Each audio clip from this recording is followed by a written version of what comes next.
प्रदेश ਦੇ ਵਿੱਚ ਕੋਈ ਵੀ ਕਾਰੋਬਾਰ ਹੈ ਉਹ ਤੁਹਾਡਾ ਨਹੀਂ ਆ, ਉਹ ਤੁਹਾਡੇ ਕਫੀਲਾਂ ਨਾਲ ਤੁਸੀਂ ਸਿੱਧੇ ਹੋ, ਉਹ ਤੁਹਾਡੇ ਨਾਲ ਸਿੱਧੇ ਆ। ਕਫੀਲਾਂ ਨਾਲ ਤੁਸੀਂ ਥੋੜੇ ਜਿਹੇ ਡਿੰਗੇ ਹੋ ਗਏ ਹੋ, ਉਹ ਤੁਹਾਡੇ ਨਾਲ ਸਾਰੇ ਡਿੰਗੇ ਹੋ ਗਏ ਤੇ बिस्मिल्लाह रहमान रहीम। नहीं सजदा किया कभी हमने गैरों की चौखट पे। बेशक हाँ जी, बेशक नहीं सजदा किया हमने कभी गैरों की चौखट पे, जो हमको चाहिए होता है रब से मांग लेते हैं। भोपाल वाला की माया ना शख्सियत मोहतरम सलीम भट्टी साहब ने ਤੁਸੀਂ ਭੋਪਾਲ ਵਾਲੇ ਦੇ ਵੇਖਦੇ ਹੋ ਕਿ ਸਾਫ ਸੂਟ ਕਾਟਨ ਸੂਟ ਪਾ ਕੇ ਚਾਚੇ ਛਾਦੇ ਦੇ ਫੱਟੇ ਤੇ ਬੈਠੇ ਹੁੰਦੇ ਨੇ।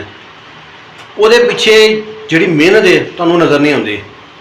ਇੱਥੇ ਕਿਸ ਤਰ੍ਹਾਂ ਉਹਨਾਂ ਦੇ ਹਾਲਾਤ ਨੇ, ਕੀ ਹਿਸਾਬ ਕਿਤਾਬ ਹੈ, ਤੁਸੀਂ ਉਹਦਾ ਅੰਦਾਜ਼ਾ ਨਹੀਂ ਲਾ ਸਕਦੇ ਉਹਨਾਂ ਦਾ, ਕਿਉਂਕਿ ਇਹ ਜਿਹੜਾ ਕੰਮ ਹੈ ਇਹ ਕੰਮ ਹੈ ਨਾ ਕਿਸ ਤਰ੍ਹਾਂ ਧੂੜ ਵਾਲਾ ਕੰਮ ਹੈ ਸਾਰਾ। ਇੱਕ ਸਿਰਫ ਇਹ ਜਿਹੜਾ ਬੰਦਾ ਛੁੱਟੀ ਜਾਂਦਾ ਹੈ ਉਸ ਟਾਈਮ ਇੱਕ ਪਰਫਿਊਮ ਲਾ ਕੇ ਕਾਟਨ ਦਾ ਸੂਟ ਪਾ ਕੇ ਬੋਸਕੀ ਦਾ ਸੂਟ ਪਾ ਕੇ ਚਾਚੇ ਛਾਲੇ ਦੇ ਫੱਟੇ ਤੇ ਬਹਿ ਕੇ 125 ਨਵੀਂ ਲੈ ਕੇ ਤੁਸੀਂ ਸਮਝਦੇ ਹੋ ਕੋਈ ਦਰਖਤਾਂ ਪੈਸੇ ਲੱਗੇ ਨੇ ਉੱਥੇ। ਸਹੀ ਗੱਲ ਮਿਹਨਤ ਹੁੰਦੀ ਹੈ ਤੇ ਇਹਨਾਂ ਦੀ ਕਦਰ ਕਰ ਲਿਆ ਕਰੋ, ਕਿਉਂਕਿ ਨਾ ਇਹਨਾਂ ਦੀ ਕਦਰ ਆਪਣੇ ਕਰਦੇ ਨੇ ਨਾ ਬੇਗਾਨੇ ਕਰਦੇ ਨੇ। ਯਾਰ ਦੋਸਤ ਵੀ ਮਿਲਦੇ ਨੇ ਤੇ ਆਉਂਦੇ ਨੇ ਕੀ ਖਵਾਏਗਾ ਸਾਡੇ ਵਾਸਤੇ ਇਹ ਪਰਫਿਊਮ ਵੀ ਲਾਈ। ਇੱਥੇ ਬੰਦੇ ਕੋ ਆਪਣੇ ਕੋ ਗੋ ਹੁੰਦੀ ਹੈ ਕਿ ਯਾਰ ਕੀ ਪਰਫਿਊਮ ਲੈਣੀ 10-15-20 ਹਜ਼ਾਰ ਵਾਲੀ, ਰਹਿਣ ਦਿਓ ਤੇ ਉੱਥੋਂ ਡਿਮਾਂਡਾਂ ਹੁੰਦੀਆਂ ਨੇ। ਤੇ ਇਹਨਾਂ ਨਾਲ ਗੱਲ ਕਰਾਉਂਦੇ ਆ, ਗੱਪਸ਼ਪ ਕਰਾਉਂਦੇ ਆ, ਇਹਨਾਂ ਦੇ ਤਾਸਰਾਤ ਪੁੱਛਦੇ ਆ ਕਿ ਸੋਧੀਆ ਆ ਕੇ ਇਹਨਾਂ ਨੇ ਕੀ ਖਟਿਆ ਤੇ ਆਪਣੇ ਪਿਛਲੀਆਂ ਵਾਸਤੇ ਕੀ ਬਣਾਇਆ। ਜੀ ਭੱਟੀ ਸਾਹਿਬ, ਸੋਧੀਆ ਆਉਣ ਤੋਂ ਬਾਅਦ ਤੁਹਾਨੂੰ ਮਤਲਬ ਹੈ ਤੁਹਾਡੇ ਘਰ 'ਚ ਤੁਹਾਡੇ ਹਾਂ ਮਤਲਬ ਆਪਣੇ ਕਿ ਕੀ ਤਬਦੀਲੀ ਆਈ ਹੈ, ਕੀ ਬਣਾਇਆ ਕੀ ਹੈ, ਕਿੰਨੇ ਸਾਲ ਹੋ ਸੋਧੀਆ ਤੁਹਾਨੂੰ? ਮੈਨੂੰ ਉਹਦੇ ਵਿੱਚ 12 ਸਾਲ ਹੋ ਗਏ ਜੀ ਤੇ 12 ਸਾਲਾਂ ਦੇ ਵਿੱਚ ਸ਼ਰੀਕੇ 'ਚ ਕੰਮ ਕੀਤਾ ਤਕਰੀਬਨ 10 ਸਾਲ। ਇਹ ਤਕਰੀਬਨ ਹੁਣ ਆਪਣਾ ਕਾਰੋਬਾਰ ਸ਼ੁਰੂ ਕੀਤਾ ਜੀ।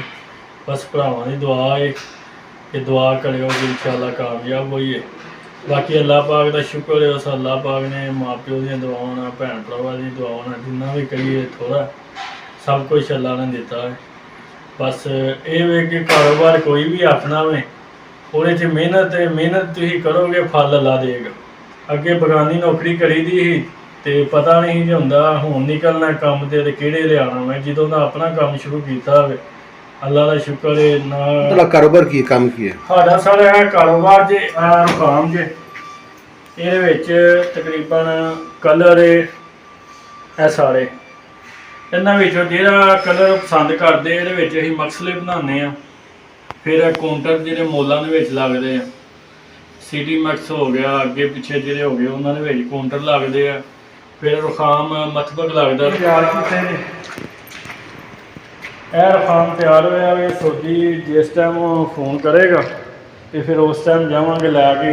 ਇਹ ਲਾਗੇ ਇਹ ਸਾਰਾ ਵੇਖੋ ਤੁਸੀਂ, ਇਹ ਜਿਹੜੀ ਸ਼ਾਇਦ ਹੈ ਇਹ ਤਿਆਰ ਕਰਨੀ, ਇਹ ਖੁਦ ਤਿਆਰ ਕਰੀ ਦੀ ਹੈ। ਇਹ ਮਕਸਦ ਵਾਲਾ ਇਹ ਮਕਸਦ ਵੇ ਇਹ ਤਿਆਰ ਹੋਣਾ ਵੇ। ਬਾਕੀ ਇਹ ਹੋ ਜਿਹੜਾ ਮਕਸਦ ਹੈ ਕਿ ਭਾਂਡੇ ਛਾਂਡੇ ਧੋਣ ਵਾਲਾ ਸਿਸਟਮ ਜਿਹੜਾ ਉਹਨਾਂ ਦਾ ਸੋਧੀਆਂ ਦਾ ਬਣਾਉਣਾ। ਇਹ ਸਾਡਾ ਵਰਕਸ਼ਾਪ ਦੀ ਲੋਕੇਸ਼ਨ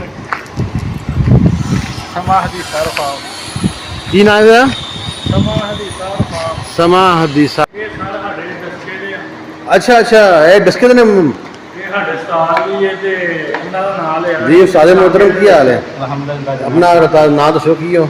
ਭੱਟ ਸਾਹਿਬ ਆ ਲਾਏ ਹੋਣ ਕਾਬਿਰਾ ਇਨਸ਼ਾਅੱਲਾ ਜਿਹੜਾ ਨਾ ਜਲਦੀ ਇਹਨਾਂ ਨੇ ਹੁਣ ਕੰਮ ਦਸਕੇ ਦੇ ਸ਼ੁਰੂ ਕਰਨਾ। ਸਰ ਡਸਕੇ ਓਪਨ ਕਰ ਰਹੇ ਹੋ, ਇਹ ਕੰਮ ਸ਼ੁਰੂ ਕਰਨ ਲੱਗੇ ਹੋ? इंशाल्लाह जनाब इंशाल्लाह। ਇਹ ਸ਼ਾਮ ਦਾ ਜਨਾਬ ਕੰਮ ਜਿਹੜਾ ਇਨਸ਼ਾਅੱਲਾ ਦਸਕੇ ਇੱਕ ਪਾਕਿਸਤਾਨ 'ਚ ਹੋ ਰਿਹਾ ਕੰਮ ਹੈ ਕਿਲੇ? ਇਸਲਾਮਾਬਾਦ ਵਿੱਚ ਹੋ ਰਿਹਾ। ਇਸਲਾਮਾਬਾਦ ਹੋ ਰਿਹਾ। ਇਹ ਸਾਡੇ ਤੋਂ ਇਲਾਵਾ ਜੰਬੋ ਦੇ ਵਿੱਚ ਕੋਈ ਬੰਦਾ ਇਹੋ ਜਿਹਾ ਨਹੀਂ ਬਣਾ ਸਕਦਾ। ਅੱਛਾ ਜੀ। ਇਹ ਸਾਡੇ ਵਿੱਚ ਕਹਿੰਦੇ ਨੇ ਕਾਰੋਬਾਰ ਕੋਈ ਵੀ ਹੋਏ ਨਾ ਤੇ ਚੱਲ ਜਾਂਦਾ ਹੈ ਤੇ ਨੌਕਰੀ ਕੈਸੀ ਵੀ ਹੋਏ ਨਾ ਤੇ ਚਲੀ ਜਾਂਦੀ ਹੈ। ਗੱਲ ਸਾਨੂੰ ਭੁੱਲਦੀ ਨਹੀਂ ਕਿ ਬੰਦਾ ਹੀ ਜਿਹੜਾ ਨਾ ਪਹਾੜ ਨੂੰ ਮੱਥਾ ਲਾਉਂਦਾ ਤੇ ਪਹਾੜ ਸੁੱਟਦਾ। ਅਸੀਂ ਉਹਦੀ ਗੱਲ ਇੱਕ ਜ਼ਿਹਨ 'ਚ ਬਿਠਾ ਲਈ ਸੀ ਤੇ ਅਸੀਂ ਅੱਲਾਹ ਪਾਕ ਨੇ ਸਾਡੇ ਕੋਲ ਕਾਰੋਬਾਰ ਕਰਵਾਇਆ, ਕਾਰੋਬਾਰ ਕੀਤਾ ਤੇ ਅਲਹਮਦੁਲਿल्लाह ਅੱਲਾਹ ਪਾਕ ਸਾਨੂੰ ਉਮੀਦ ਹੈ ਕਿ ਕਾਮਯਾਬੀ ਦੇਗਾ इंशाअल्लाह। ये जो मसला रेडी होएगा ना तो पता चल।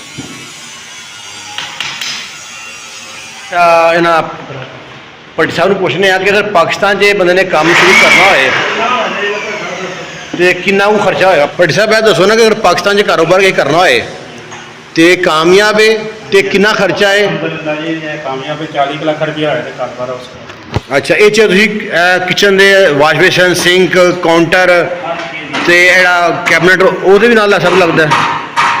ਅੱਛਾ ਅੱਛਾ, ਵਾਲਦ ਸਾਹਿਬ ਦਾ ਕਿੰਨਾ ਹੱਥ ਹੁੰਦਾ ਹੈ ਔਲਾਦ ਦੇ ਪਿੱਛੇ। ਇਹ ਜਨਾਬ ਇਹ ਵਾਲਦ ਸਾਹਿਬ ਦਾ ਮਗਰ ਜਨਾਬ ਸਾਹਿਬ ਅਲਹਮਦੁਲਿਲਾ ਬੜਾ ਹੀ ਜੇ ਹੱਥ ਕਿ ਸਮਝ ਲਓ ਕਿ ਉਹਨਾਂ ਨੇ ਹਿੰਮਤ ਦਿੱਤੀ ਜੇ ਪਾਕਿਸਤਾਨ ਦੇ ਵਿੱਚ ਰਹਿ ਕੇ ਅਲਹਮਦੁਲਿਲਾ ਸਾਨੂੰ ਸਭ ਨੂੰ ਪਾਲਿਆ ਵੇ।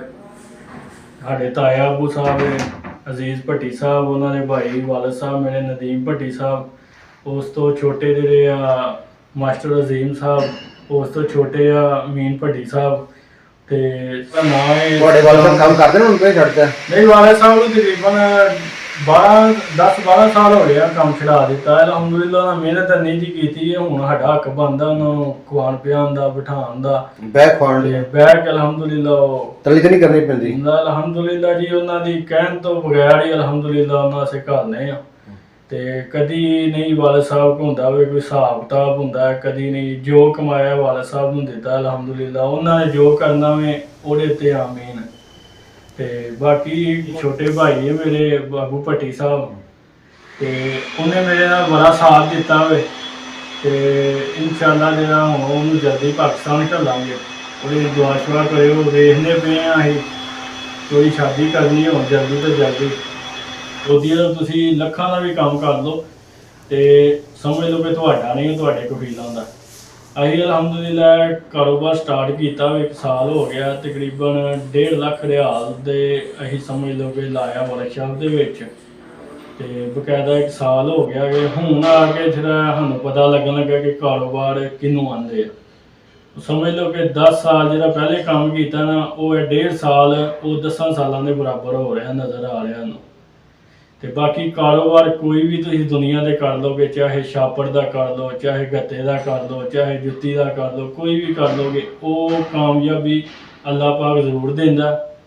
ਤੇ ਤੁਸੀਂ ਆਪਣਾ ਕਾਰੋਬਾਰ ਕੋਈ ਵੀ ਕਰੋਗੇ ਸੱਚੇ ਦਿਲ ਦੇ ਨਾਲ ਕਰੋ ਤੇ ਇਨਸ਼ਾਅੱਲਾ ਜਿਹੜਾ ਨਾ ਉਹ ਕਾਮਯਾਬ ਹੋਏਗਾ। ਬਾਕੀ ਇਹਦੇ ਪਿੱਛੇ ਵੱਡਿਆਂ ਦਾ ਲਾਜ਼ਮੀ ਹੱਥ ਹੁੰਦਾ ਕਿ ਜਿਹੜਾ ਹੌਸਲਾ ਦਿੰਦੇ ਆ ਕਿ ਪੁੱਤਰ ਤੂੰ ਡੋਲਣਾ ਨਹੀਂ।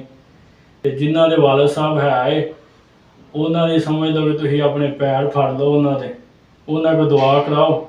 ਤੇ ਮੈਨੂੰ ਸੱਚਾ ਮਾਣ ਹੈ ਉਸ ਰੱਬ ਦੇ ਉੱਤੇ ਕਿ ਜਿਹਨੇ ਆਪਣੇ ਵਾਲਦ ਸਾਹਿਬ ਕੋਲ ਸੱਚੇ ਦਿਲ ਨਾਲ ਦੁਆ ਕਰਵਾਈ ਹੈ ਤੇ ਅੱਲਾਹ ਪਾਕ ਨੇ ਕਦੀ ਉਸ ਦੁਆ ਨੂੰ ਰੱਦ ਨਹੀਂ ਕੀਤਾ। ਤੇ ਮੈਂ ਜਿੰਨੀ ਦੇਰ ਹੋ ਗਈ ਇੱਥੇ ਹਾਂ, ਵਾਲਦ ਸਾਹਿਬ ਨੂੰ ਹਜ ਵਗੈਰਾ ਉਮਰਾ ਵਾਲਦਾ ਨੂੰ ਜਾਂ ਫੈਮਿਲੀ ਨੂੰ ਨਹੀਂ ਇਨਸ਼ਾਅੱਲਾ ਜੀ ਉਹਨਾਂ ਨੂੰ ਆਖਿਆ ਸੀ ਜੀ, ਉਹ ਇਨਸ਼ਾਅੱਲਾ ਦੇਖੋ ਇਸ ਸਾਲ 2024 ਦੇ ਵਿੱਚ ਆਪਣੀ ਦਿਲ ਦੀ ਖੁਆਇਸ਼ ਹੈ ਕਿ ਮਾਂ ਵਾਲਦ ਨੂੰ, ਮਾਂ ਪਿਓ ਨੂੰ ਤੇ ਬੱਚਿਆਂ ਨੂੰ ਬੁਲਾਈਏ। ਅੱਲਾ ਵੱਡੀ ਕਮਾਈ ਇੱਥੇ ਹੈ ਜੀ ਮੱਕਾ ਤੇ ਮਦੀਨਾ। ਬਾਕੀ ਜਿਹੜੀ ਰਿਜ਼ਕ ਦੌਲਤ ਪ੍ਰਦੇਸ਼ ਫੈਮਿਲੀ ਤੋਂ ਬਗੈਰ ਰਹਿਣਾ ਤੁਹਾਡਾ ਕੀ ਖਿਆਲ ਹੈ, ਰਹਿਣਾ ਚਾਹੀਦਾ ਹੈ?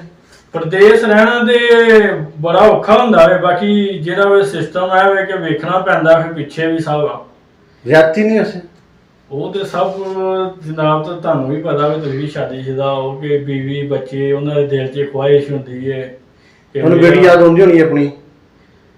ਸਰ ਗੱਲ ਹੈ ਕਿ ਬੇਟੀ ਜਾਂ ਬੱਚੇ ਹਰ ਬੰਦੇ ਨੂੰ ਯਾਦ ਆਉਂਦੇ ਇੱਥੇ ਆ ਕੇ। ਪ੍ਰਦੇਸ਼ ਦੇ ਜਿਹੜਾ ਨਾ ਬੜਾ ਔਖਾ ਵੇ ਬੱਚੇ ਕਹਿੰਦੀ ਨਹੀਂ ਬਾਬਾ ਆ ਜਾਓ, ਬਸ ਉਹਦੇ ਆਂਦੀ ਜੇ ਕਿ ਆ ਜਾਓ। ਬਾਕੀ ਇਹ ਵੇ ਕਿ ਪ੍ਰਦੇਸ਼ ਦੇ ਵਿੱਚ ਫਿਰ ਜਾਂ ਪੈਸਾ ਕਮਾ ਲਓ ਜਾਂ ਬੱਚਿਆਂ ਕੋਲ ਤੁਰ ਜਾਓ। ਇਹ ਵੇ ਪਰਦੇਸੀ ਕੁਰਬਾਨੀ ਦਿੰਦਾ ਵੇ ਪ੍ਰਦੇਸ਼ ਦੇ ਵਿੱਚ। ਚਲੋ ਅਗਰ ਇੱਕ ਕੁਰਬਾਨੀ ਦੇ 7-8 ਜੀ ਬਹਿ ਖਾਣ ਬਸ ਇਹ 7-8 ਖਾਣ ਵਰ 7-8 ਉਹ ਇਹ ਵੀ ਸੋਚਣਾ ਕਿ ਭਾਈ ਪ੍ਰਦੇਸ਼ ਭਰਾ ਕੱਟਣ ਦੇ ਆ ਤੇ ਉਹਨਾਂ ਦੇ ਨਾਲ ਕੰਧੇ ਨਾਲ ਕੰਧਾ ਜੋੜ ਕੇ ਜੇ ਤੇ ਕੰਮ ਕੀਤਾ ਜਾਏ ਤੇ ਸਮਝ ਲਓ ਕਿ ਉਹ ਵੀ ਨਹੀਂ ਪਰਦੇਸੀ ਡੋਲਦਾ। ਤੇ ਜੇ ਉਹ ਪਰਦੇਸੀ ਜਿਹੜਾ ਵੇ ਬਸ ਕਮਾਏ ਘੱਲੇ ਉਹ ਨਾ ਕੰਮ ਕਰਨ, ਚਾਹੇ ਇਹ ਕਿ ਕਾਰੋਬਾਰ ਉਹ ਕਰਨ ਉੱਥੇ ਚਾਹੇ ਨਾ ਕਰਨ, ਹੁਨਰ ਜਿਹੜਾ ਨਾ ਉਹ ਸਿੱਖ ਕੇ ਕਿਸੇ ਵੀ ਮੁਲਕ 'ਚ ਜਾਣਗੇ ਤੇ ਕਾਮਯਾਬ। ਜੇ ਹੁਨਰ ਨਹੀਂ ਇਸ ਦੌਰ ਦੇ ਵਿੱਚ ਤੇ ਸਮਝ ਲਓ ਕੋਈ ਕਾਮਯਾਬ ਨਹੀਂ ਆ। ਪ੍ਰਦੇਸ਼ ਦੇ ਵਿੱਚ ਲਾਜ਼ਮੀ ਹੁਨਰ ਹੈ। ਤੁਸੀਂ ਪੜ੍ਹੇ ਹੋ? ਜਨਾਬ ਮੈਂ ਪੜ੍ਹਿਆ ਜੇ 10 ਕਲਾਸਾਂ। ਤੇ 10ਵੀਂ ਚ ਆਏ ਸੀ ਜੇ ਸੈਂਪਲੀਆਂ ਆਈਆਂ ਸੀ ਤੇ ਉਸ ਤੋਂ ਬਾਅਦ ਇਹਦਾ ਇਹ ਸਿਸਟਮ ਚੱਲ ਚੜਿਆ ਸੀ। ਅਸੀਂ 3 ਕਜ਼ਨ, ਕਮਰ ਭੱਟੀ, ਕਰੀਮ ਭੱਟੀ ਤੇ ਮੈਂ। ਸਾਡੇ ਵਾਲਦ ਸਾਹਿਬ ਜਿਹੜੇ ਸੀ ਸਾਨੂੰ ਉਹਨਾਂ ਨੇ ਅਲਹਮਦੁਲਿਲਾ ਭੋਪਾਲ ਵਾਲੇ ਚ ਸਕੂਲ ਖਤਮ ਹੋ ਗਏ ਹੋਣੇ ਆ, ਹਰ ਸਕੂਲ ਦੇ ਵਿੱਚ ਉਹਨਾਂ ਨੇ ਸਾਨੂੰ ਘੱਲਿਆ ਸੀ। ਬਾਕੀ ਇਹ ਹੈ ਕਿ ਅਸੀਂ ਪੜ੍ਹੇ ਨਹੀਂ ਤੇ ਕਾਸ਼ ਅਸੀਂ ਪੜ੍ਹ ਜਾਂਦੇ ਤੇ ਅੱਜ ਪ੍ਰਦੇਸ਼ ਨਾ ਖੱਜਲ ਹੁੰਦੇ, ਪਾਕਿਸਤਾਨ ਦੇ ਵਿੱਚ ਕੋਈ ਕਾਰੋਬਾਰ ਕੀਤਾ ਹੁੰਦਾ। ਬਾਕੀ ਇਹ ਹੈ ਕਿ ਪ੍ਰਦੇਸ਼ ਦੇ ਰਾਵੇ ਇੱਕ ਮਿੱਠੀ ਜੇਲ੍ਹ, ਇੱਥੇ ਜਿਹੜਾ ਇੱਕ ਵਾਰੀ ਆ ਕੇ ਫਸ ਗਿਆ ਉਹ ਸਮਝ ਲਓ ਪ੍ਰਦੇਸ਼ ਜੋਗਾ ਹੀ। ਤੇ ਪ੍ਰਦੇਸ਼ ਦੀ ਜ਼ਿੰਦਗੀ ਜਿਹੜੀ ਹੈ ਨਾ ਉਹ ਇੱਕ ਕੈਦੀ ਤੋਂ ਘੱਟ ਨਹੀਂ। ਕੈਦੀ ਨੂੰ ਵੀ ਫੇਰ ਵੀ ਇੱਕ ਹੁੰਦਾ ਵੇ ਕਿ ਜਨਾਬ ਸਾਹਿਬ ਮੈਂ ਤੁਰ ਜਾਣਾ, ਮੈਂ 10 ਸਾਲ ਕੈਦ ਕਰਨੀ ਹੈ, ਤੁਰ ਜਾਣਾ। ਇਸ ਪ੍ਰਦੇਸੀ ਦੀ ਇਹ ਗੱਲ ਹੈ ਕਿ ਇਹਨੇ ਹਰ ਸਾਲ ਜਾਣਾ, ਇਹਨੇ ਇਹ ਸੋਚਣਾ ਕਿ ਮੈਂ ਜਾਣਾ ਤੇ ਮੈਂ ਨਹੀਂ ਆਉਣਾ। 100 ਦੇ ਵਿੱਚੋਂ ਤਕਰੀਬਨ 90 ਤੋਂ 95% ਬੰਦੇ ਇਹ ਕਹਿ ਕੇ ਜਾਂਦੇ ਆ। ਤੇ ਉਹ ਅੱਜ ਮੈਂ ਉਹ ਵੀ ਬੰਦੇ ਵੇਖੇ ਆ ਕਿ ਜਿਹੜੇ 5-5 ਸਾਲ ਰਹਿ ਕੇ ਤੇ ਫੇਰ ਵਾਪਸ ਆ ਗਏ ਇੱਥੇ, ਤੇ ਨਾ ਉਹਨਾਂ ਕੋਲ ਪਿੱਛੇ ਕੁਛ ਰਿਹਾ ਤੇ ਨਾ ਅੱਗੇ ਕੁਛ ਰਿਹਾ। ਤੇ ਤੁਸੀਂ ਕੋਸ਼ਿਸ਼ ਇਹ ਕਰੋ ਕਿ ਜੇ 2 ਬਾਹਰ ਹੈ ਜਾਂ 3 ਬਾਹਰ ਹੈ ਕਿ ਜਿਹੜੇ ਦੂਸਰੇ ਉੱਥੇ ਵੇ ਉਹ ਪ੍ਰਦੇਸੀਆਂ ਦਾ ਜ਼ਿਹਨ ਬਣਾਓ ਕਿ ਅਸੀਂ ਇੱਥੇ ਕੋਈ ਕਾਰੋਬਾਰ ਕਰੀਏ, ਚਾਹੇ ਮੋਟਰਸਾਈਕਲਾਂ ਦਾ ਕਰੀਏ, ਚਾਹੇ ਸਾਈਕਲਾਂ ਦਾ ਕਰੀਏ, ਚਾਹੇ ਕੋਈ ਵਰਕਸ਼ਾਪ ਪਾ ਲਈਏ ਕਿ ਜਿਹੜਾ ਉੱਥੇ ਪ੍ਰਦੇਸੀ ਇੱਥੋਂ ਜਦੋਂ ਕਫੀਲ ਲੱਤ ਮਾਰਨ ਉੱਥੇ ਆ ਕੇ ਬਹਿ ਜਾਣ। ਇਹ ਸਭ ਨਾਲ ਵੱਡੀ ਗੱਲ ਹੈ ਕਿ ਜਿਹੜੇ ਪਿਛਲੇ ਵੇ ਨਾ ਉਹ ਦਿਲ ਲਾ ਕੇ ਕੰਮ ਕਰਨ, ਆਪਣਾ ਜ਼ਿਹਨ ਰੱਖਣਗੇ ਅਸੀਂ ਇੱਥੇ ਕੋਈ ਕਾਰੋਬਾਰ ਖੋਲ੍ਹਣਾ ਤੇ ਅਲਹਮਦੁਲਿਲਾ ਅੱਲਾਹ ਪਾਕ ਕਾਮਯਾਬੀ ਦਿੰਦਾ ਵੇ। ਤੇ ਮੈਂ ਤੇ ਸਾਰੇ ਭਰਾਵਾਂ ਅੱਗੇ ਇਹ ਦੁਆ ਕਰਨਾ ਵਾ ਕਿ ਸੱਚੇ ਦਿਲ ਦੇ ਨਾਲ ਮਿਹਨਤ ਕਰੋ। ਇੱਥੇ ਪ੍ਰਦੇਸ਼ ਦੇ ਵਿੱਚ ਕੋਈ 5 ਸਾਲ 10 ਸਾਲ ਉਹਨੇ ਕੁ ਲੈ ਜਾਓ ਕਿ ਜਿਹੜੇ ਵੀ ਪ੍ਰਦੇਸ਼ ਦੇ ਵਿੱਚ ਕੋਈ ਵੀ ਕਾਰੋਬਾਰ ਹੈ ਉਹ ਤੁਹਾਡਾ ਨਹੀਂ ਆ, ਉਹ ਤੁਹਾਡੇ ਕਫੀਲਾਂ ਨਾਲ ਤੁਸੀਂ ਸਿੱਧੇ ਹੋ, ਉਹ ਤੁਹਾਡੇ ਨਾਲ ਸਿੱਧੇ ਆ। ਕਫੀਲਾਂ ਨਾਲ ਤੁਸੀਂ ਥੋੜ੍ਹੇ ਜਿਹੇ ਡਿੰਗੇ ਹੋ ਗਏ ਹੋ, ਉਹ ਤੁਹਾਡੇ ਨਾਲ ਸਾਰੇ ਡਿੰਗੇ ਹੋ ਗਏ। ਤੇ ਸਾਰੇ ਭਰਾਵਾਂ ਸੇ ਆਈਏ ਕਿ ਜਨਾਬ ਦੁਆ ਕਰੋ ਸਾਰੇ ਪ੍ਰਦੇਸੀਆਂ ਸੇ। ਤੇ ਸਭ ਨਾਲ ਵੱਡੀ ਜਿਹੜੀ ਗੱਲ ਹੈ ਸਾਡੇ ਪਿੰਡ ਦੇ ਪ੍ਰੋਫੈਸਰ ਹਾਫਿਜ਼ ਸਾਹਿਬ ਅਲੀ ਸਾਹਿਬ ਜਿਹੜੇ ਸੀ, ਉਹਨਾਂ ਨੂੰ ਕਿਹੜੀ ਦੁਨੀਆ ਪਾਕਿਸਤਾਨ ਦੇ ਵਿੱਚ ਨਹੀਂ ਜਾਣਦੀ, ਸਭ ਜਾਣਦੇ ਆ। ਸਾਡੇ ਪਿੰਡ ਦੀ ਆਵਾਮ ਸਮਝ ਲਓ ਕਿ ਉਹਨਾਂ ਦੀਆਂ ਦੁਆਵਾਂ ਦੇ ਨਾਲ ਹਰ ਪਾਸੇ ਕਾਮਯਾਬ ਹੈ। ਤੇ ਅਲਹਮਦੁਲਿਲਾ ਭੋਪਾਲ ਵਾਲੀ ਕਿਤੇ ਵੀ ਤੁਸੀਂ ਵੇਖੋਗੇ ਉਹਨਾਂ ਕੋਈ ਨਾ ਕੋਈ ਆਪਣਾ ਪ੍ਰਦੇਸ਼ ਦੇ ਵਿੱਚ ਕਾਰੋਬਾਰ ਸ਼ੁਰੂ ਕੀਤਾ ਹੈ ਤੇ ਉਹ ਸਭ ਕਾਮਯਾਬ ਹੈ। ਤੇ ਬਾਕੀ ਸਭ ਦੁਆ ਕਰਿਓ ਉਹਨਾਂ ਸੇ, ਸਰਕਾਰਾਂ ਸੇ ਵੀ ਜਿਹੜੇ ਪ੍ਰਦੇਸ਼ ਦੇ ਵਿੱਚ ਉਹਨਾਂ ਸੇ ਵੀ ਦੁਆ ਕਰਿਓ ਕਿ ਅੱਲਾਹ ਪਾਕ ਉਹਨਾਂ ਨੂੰ ਕਾਮਯਾਬ ਦੇ। ਆਮੀਨ। ਤੇ ਬਾਕੀ ਸਲਾਮ। ਇੱਕ ਬੜਾ ਬਿਹਤਰੀਨ ਤੇ ਬੈਸਟ ਆਈਡੀਆ ਬਿਜ਼ਨਸ ਦਾ ਇਹ ਮਾਰਕੀਟ 'ਚ ਬਹੁਤ ਜ਼ਿਆਦਾ ਚੱਲ ਰਿਹਾ ਹੈ। ਇੱਥੇ ਤਾਂ ਬਹੁਤ ਜ਼ਿਆਦਾ ਹੈ, ਪਾਕਿਸਤਾਨ 'ਚ ਤੇ ਬਹੁਤ ਘੱਟ ਹੈ। ਸੇਮ ਜਿਹੜਾ ਨਾ ਇਸ ਤਰ੍ਹਾਂ ਮਾਰਬਲ ਹੁੰਦਾ ਹੈ, ਦੇਖੋ ਨਾ ਇੱਥੇ ਉਹ ਆਪਣੀ ਕਿਸਮ ਦੀ ਡਿਜ਼ਾਈਨਿੰਗ ਕਟਿੰਗ ਨਾਰਮਲ ਹੀ ਹੁੰਦੀ ਹੈ। ਉਹ ਕਰਕੇ ਕੋਈ ਕਾਊਂਟਰ ਬਣਾਉਣਾ ਹੈ, ਹੈ ਕਾਊਂਟਰ ਬਣਿਆ ਪਿਆ ਐਂ ਕਾਊਂਟਰ ਬਣ ਸਕਦਾ ਹੈ। ਕੋਈ ਵੀ ਸ਼ੇਪ ਦੇਣੀ ਹੈ, ਕਿਸੇ ਦਾ ਕਲਰ, ਕੋਈ ਪਿਕਚਰ ਵਿੱਚ ਦੇਣਾ ਚਾਹੁੰਦੇ ਹੋ, ਕੋਈ ਫੁੱਲ ਬੂਟੇ, ਜੋ ਕੁਛ ਵੀ ਹੈ ਉਹ ਰੈਡੀ ਹੋ ਸਕਦਾ ਹੈ ਇਸ ਤੋਂ। ਤੇ ਇੱਕ अच्छा बिजनेस है। अगर कोई शख्स बिजनेस करना चाह रहा है तो बिजनेस कामयाब है। बाकी अल्लाह तआला तुहानू बरकत पाए तुहाडे कारोबार च ते नीयत साफ होए तो अल्लाह ते आसरा करके कोई बिजनेस शुरू कर लो। भट्टी साहब की तुहानू वीडियो अच्छी लगे तो लाइक कर दिओ जे, शेयर कर दिओ जे, ताकि साडा भी हौसला वधे ते भट्टी साहब दा हौसला वधे। अल्लाह हाफिज़।